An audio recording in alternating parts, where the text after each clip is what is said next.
Oh man. I just knocked over my camera. I'm picking it up. Sorry about that.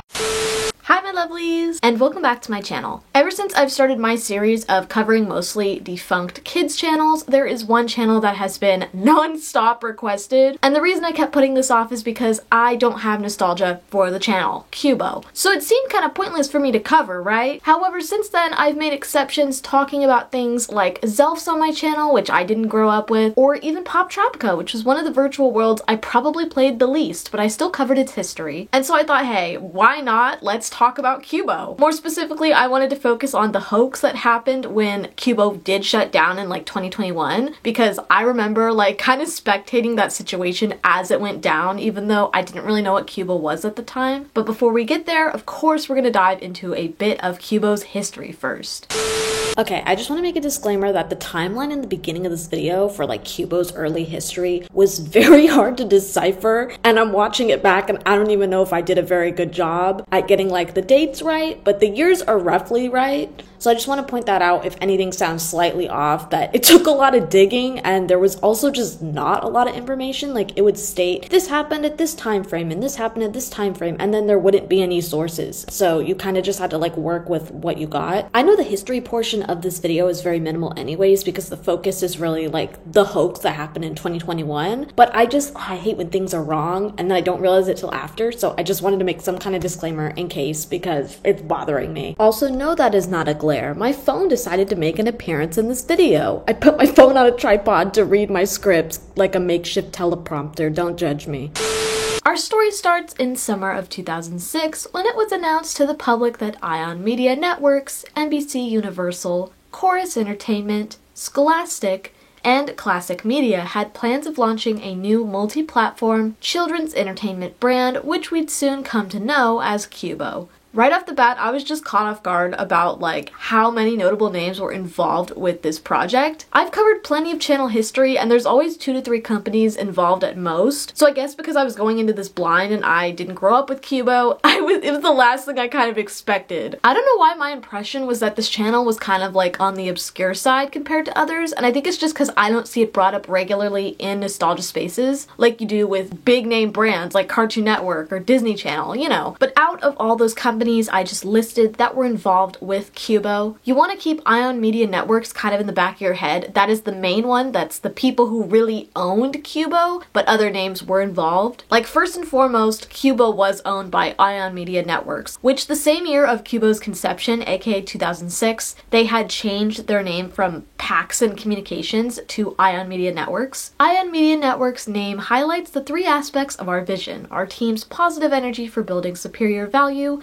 with our assets, our commitment to bringing quality media content to our communities, and our ability to enable multiple networks across our digital broadcast spectrum. I'll note, at the time of Cubo's conception, NBC Universal owned 32% interest in Ion Media Networks, and they had recently entered a new agreement to recapitalize Ion, where it was described as the nation's largest broadcast distribution system. Anyway, the president of Cubo would be Rick Rodriguez, who had previously worked as a programming executive at Discovery Communications, and specifically oversaw the launch of Discovery Kids for Latin America. According to an article by Next TV, which also doubles as an interview about Cubo with Rick himself, Cubo as a brand was meant to symbolize a building block for kids. So the obvious right choice for the logo was a cube. Although Cubo was always intended to be bilingual, offering programming in both English and Spanish, the name was chosen simply because it sounded fun. Even though it's been pointed out since that the root word cube is cross-lingual, meaning it could work well in both English or Spanish. Cubo would officially launch on September 9th of 2006, filling the Saturday morning block on NBC that had been kind of left vacant since last March when Discovery Kids and NBC ended their programming agreement. Telemundo, which was owned by NBC Universal as well, would go on to replace their Telemundo Kids block with Cubo, airing on both Saturday and Sunday mornings. On September 15th, a daytime block would also be introduced on Ion Television on Friday afternoons for Cubo. Initially, when Cubo launched, we saw programming such as Dragon,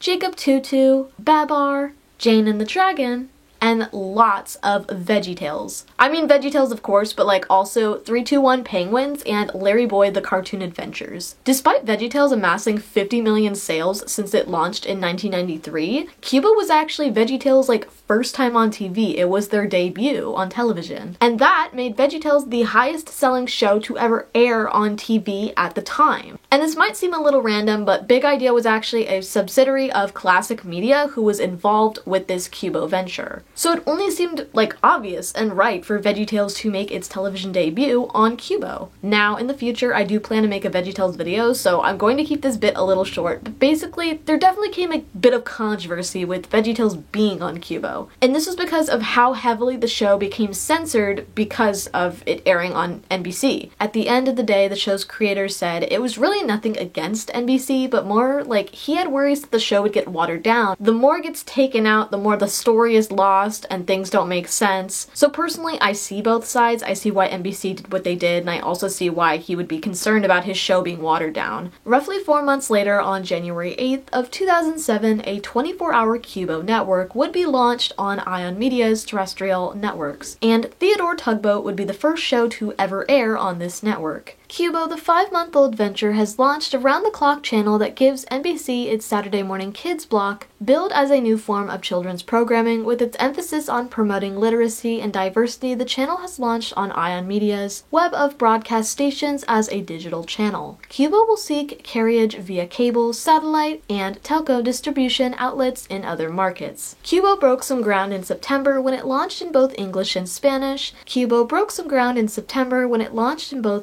and Spanish. The programming airs in Spanish on Telemundo, along with its English language carriage on NBC and Ion stations. NBC Universal, which owns Telemundo, is a partner in the venture along with Ion, Scholastic, and other program providers. The 24-hour channel will initially include a 4-hour block that will be in continual repeats, eventually expanded to 6 hours at an undisclosed date. The channel is promoting topics such as Scholastic's Reading Everybody's Doing It campaign. Cubo's portfolio includes a Spanish language website that launched last month. Despite my knowledge on Cubo being very limited due to not experiencing the channel myself, the library of its content is really unique and diverse due to just how many companies were involved behind the scenes. I've talked about this time and time again, but when channels start out, they use something called archival content from their library. This is acquired content. This is not content originally made by the channel, but they are allowed to legally air it on the channel. And usually this content is kind of a placeholder for until they have their own original shows, and the more of this archival content that gets phased out over the years in favor of original content, it kind of helps the channel, find their identity as a brand. Cubo, though, is different because throughout its life or its time on air, archival content was what the channel consisted of. All except a few original shows, 3 to be exact, which were My Friend Rabbit, Turbo Dogs, and Sheldon. My Friend Rabbit in particular stuck out to me specifically because I remember reading the book of the same name as a kid, and I had no idea that this show had got adapted into a show at all. And when saying that, I was gonna say, oh, I love how they picked a book and then turned it into a show, and it's funny because the other show, or one of the other shows, Turbo Dogs, was also based on a book, aka Racer Dogs by Bob Kohler. But yeah, the roster of original content for the channel was very, very limited, to the point that I've actually never heard anyone talk about any of these shows, and it was something I discovered when I was researching the topic. As for the fate of the channel itself, in 2012, Comcast ended up buying NBC Universal. And I mentioned earlier that NBC Universal had interest in Cubo. Well, multiple wikis online stated that they sold their share of Cubo in May of 2007. However, I could not find a single, other source, like a news article or something to confirm that that actually happened, but I did still want to mention it just in case, so take it with a grain of salt. Either way, Cubo was airing in that same Saturday morning slot up until 2012 when Comcast bought NBC Universal. Fun fact, they had actually tried to buy Disney first, which is insane. According to NBC News, the original bid for Disney was set as high as $54 million, which, as big as Disney is, that sounds like kind of small and not enough, but at the time I'm sure it was enough. We all know how out of control inflation has got. Obviously that deal fell through, and I wanted to go deeper into things, but I honestly don't understand enough about how stock works to like properly explain this any further in a video. And as popular as Disney is, again, I'm sure somebody has already covered the topic, but it is wild to think about. Anyway, with NBC Universal now under this like new ownership by Comcast, the decision was made to launch their own Saturday Kids block, which we'd soon come to know as NBC Kids. Comcast decided to use their relationship with PBS Sprout to their advantage in this situation, with both NBC Kids and Mi Telemundo, the block that would replace Cubo on Telemundo, being programmed by Sprout. In simple terms, this meant that Ion Television Networks, the company that originally, owned the main ownership of Cubo, was now the only remaining network with a Cubo branded programming block, and things would remain this way for nearly a decade. Ion slowly but surely acquired the stakes of NBC Universal, Classic Media, Scholastic, and Corus Entertainment by 2013. All these companies minus NBC Universal would continue to maintain a program distribution relationship with Cubo though, jumping pretty far into the future, or should I say closer to present day-ish? I'm sorry, every time someone reminds me that 2020 was 5 years ago, I think a chill goes down my spine. I can't think about it for too long. What do you mean? That was yesterday. I'm just a 16-year-old girl making YouTube videos. What? I'm not 20. Anyway, in September of 2020, EW, Scripps Company, another American broadcasting company, would announce their agreement to potentially buy Ion Media for $2.65 billion. The Scripps Company will buy national broadcast network Ion Media for $2.65 billion, combining the business with Scripps Katz Networks and Newsy to create a full-scale national television networks business. Ion reaches more than 100 million homes through over-the-air and pay TV platforms, and has consistently achieved annual revenue growth and EBITDA margins well beyond industry averages. In addition, this acquisition will yield $500 million in synergies, most of which are contractually based over the next 6 years. This transaction would go through smoothly and take about 4 months to complete, with things wrapping up on January 7th of 2021. And slowly but surely, Ion Networks began the transition into Katz Broadcasting, but for multiple networks like Ion Plus, Ion Shop, and of course Cubo, this would be short-lived. Because days later, on January 14th, Scripps made the announcement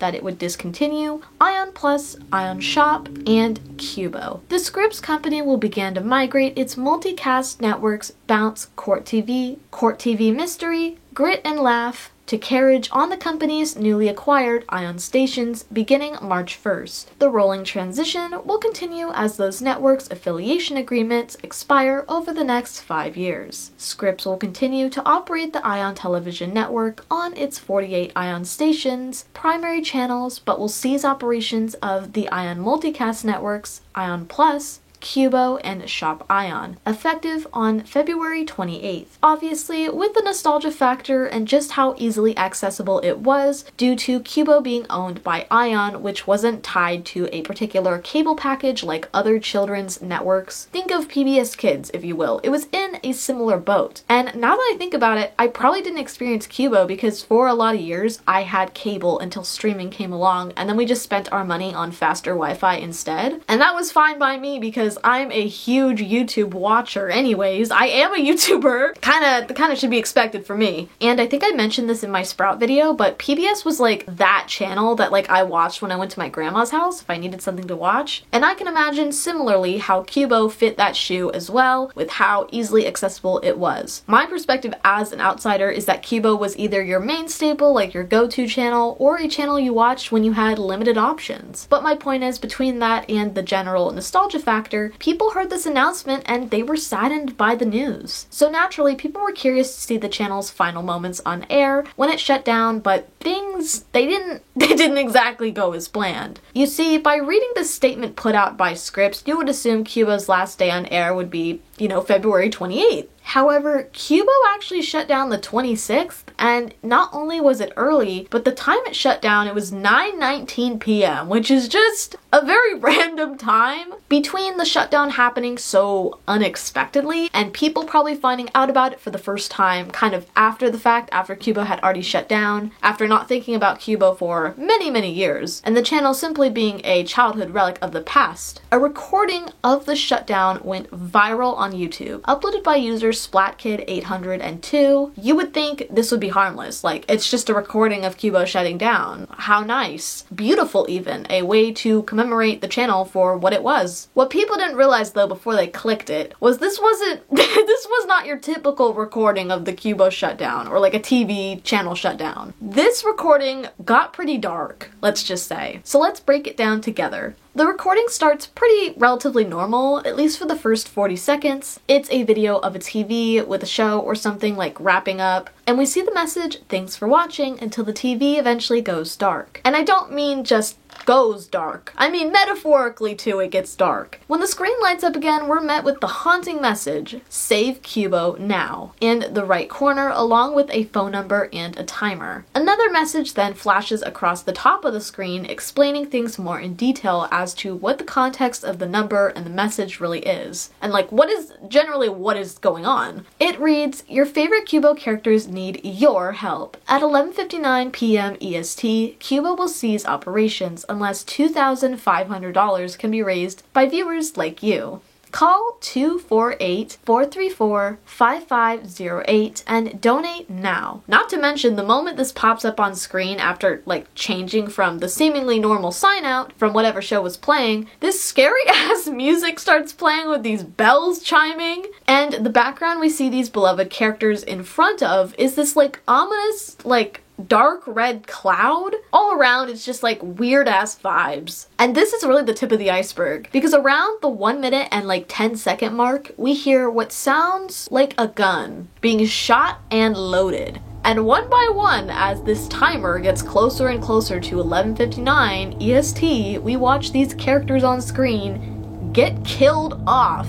I am not kidding. Starting with, I don't even know who this character is, forgive me, but either way, their head gets blown off. When I watched this for the first time, and people in the comment section were pointing out the same thing, but it takes a second for you to realize, like, what is happening? So I'm curious, which Cubo character did it take being shot for you to have, I don't know, a reaction? For me, it had to be Maisie Mouse. I have such a love for Maisie Mouse. There's a character in that show named Tallulah. No characters ever have my name. But also when Maisie got shot, I realized that the characters, like, they fade away after they get shot and like disappear from the screen. So slowly and slowly there are less characters on the screen. In my opinion, as this video goes on, the kills get even more like disturbing, as if this concept for a video wasn't already disturbing enough. Like, I don't know who this little kid is, but why did we need to see his whole skull? And the person filming, they like get an extra close-up shot of it, like we couldn't see it well enough or something. Gee, thanks!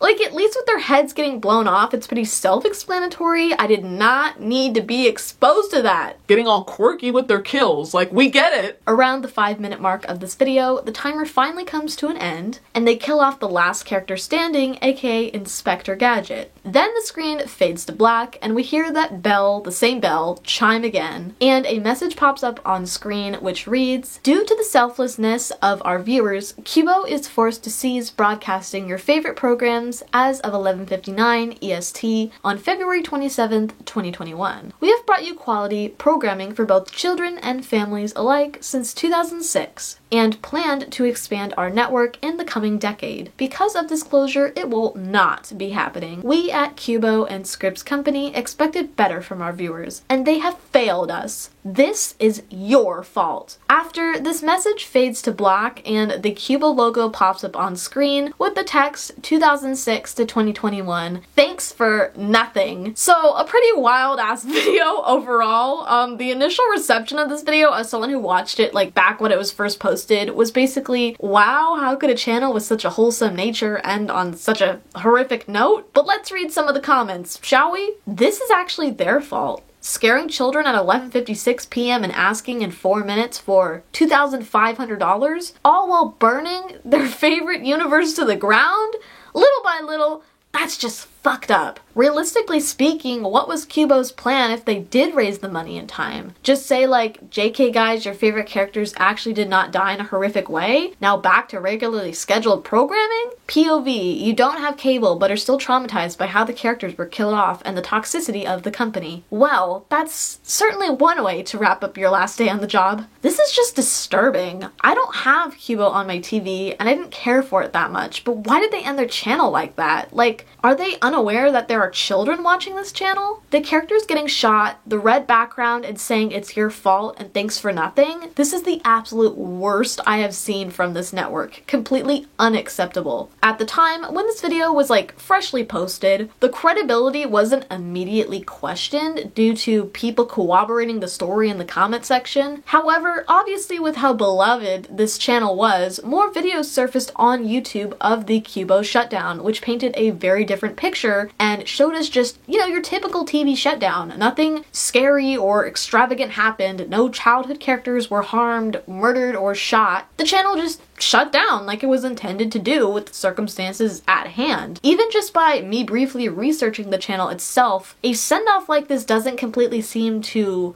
align with why the channel was shutting down or like their morals. And by morals, I mean like the people involved behind the scenes on Kubo, like the president Rick, who I mentioned earlier. The video itself has grammatical errors, specifically in the message after the timer ends. It says due to due to selflessness of our viewers, when I think they meant to say selfishness, and I actually read it like that when I first typed out the message in my script, but then I went back and I realized that it said selflessness. Cause I think they're trying to point out that we're selfish for not donating the money in time to save the channel. But money was never an issue from what I read up on this topic, and it had nothing to do with the shutdown of Kubo. In fact, it was very similar to how Kubo got kicked off the Saturday morning slot on NBC, when, you know, a new company bought NBC Universal, and so it was up to them and they chose to make their own branded block. Not to mention that many were quick to notice and recognize the scary music in the background that I pointed out earlier as background music from, forgive me if I say this wrong, Legend of Zelda Majora's Mask. And I'm not into Legend of Zelda, but that is funny as fuck. I can't lie.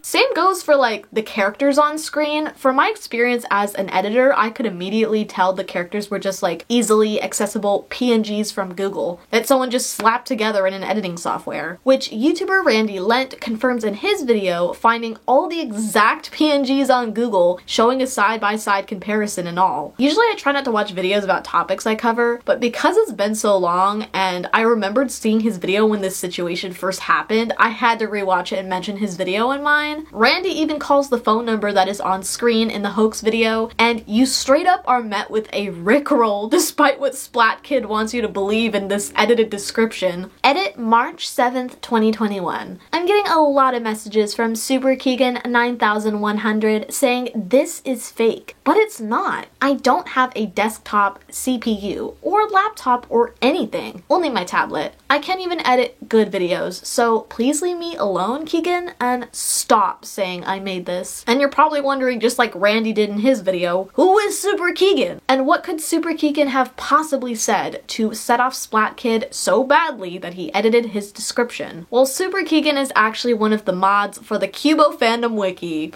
That should tell you everything you need to know. Fandom wiki is controversial. It can be tricky and sketchy and full of false information, but for every handful you find full of fake information and lacking sources, I guarantee you there is a whole team putting in work to make a deeply researched and sourced wiki on the most random topic imaginable. But yeah, that's pretty much it and all I have to talk about in today's video. Let me know in the comments if you grew up with Kubo and if you remember this hoax from 2021. I hope I did this topic justice even though I, didn't grow up with Kubo. It was still really fun to research and what the fuck was that hoax? It was so funny when it happened and that's actually how I learned about what Kubo was, which I know a lot of you are gonna judge me for, but I'm sorry, I'm just being real. Anyway, shout out to my Patreon members. I appreciate you guys so much, and I will see you guys in my next video.